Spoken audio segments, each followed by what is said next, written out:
తండ్రి కుడిపార్శ్వమందు ప్రభువైన యేసు క్రీస్తు ఆసీనుడై మన బలహీనత నిమిత్తమై విజ్ఞాపన చేస్తున్నాడు అని. తండ్రి కుడిపార్శ్వమందు ఆయన ఏం చేస్తుంటాడంటే మన బలహీనత నిమిత్తమై విజ్ఞాపన చేస్తూ ఉన్నాడు అని. మనకు విజ్ఞాపన చేసే ఒక వ్యక్తి, రికమెండ్ చేసే ఒక వ్యక్తి ఉన్నాడు. ఆయన పేరే నజరేయుడైన యేసు.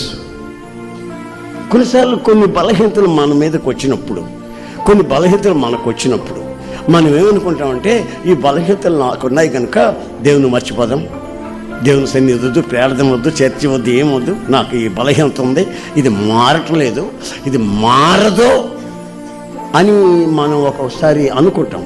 సైతాన్ గారు కూడా దాన్ని కన్ఫర్మ్ చేసి, అవును నువ్వు మారవు, నీ వయసు ఎంత, మారవు, మీ సినమ్మకు కూడా ఉంది కదా ఇది, మీ అత్తయ్య కూడా ఇది అలవాటు కదా, మీ బాబాయ్ కూడా ఇట్లాంటి కదా, మీకు వంశపారంపర్యంగా వస్తుంది, అది అది అది సాల్వ్ మీ కుటుంబంలో వచ్చిన సాల్వ్ ప్రకారం వస్తుంది, నీ వల్ల కాదు, జయించలేవు అని సాతాను గారు చెప్తాడు. అప్పుడు నువ్వు మట్టి తిని బోర్ల పడతావు. అయితే యేసయ్య అంటాడు, నీ బలహీనత నిమిత్తమై నేను విజ్ఞాపన చేస్తున్నాను. ఆమేన్.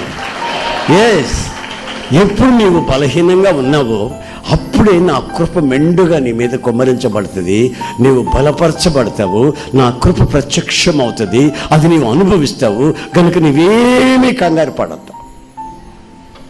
నీ కొరకు విజ్ఞాపన చేసే ఒక వ్యక్తి ఉన్నాడు.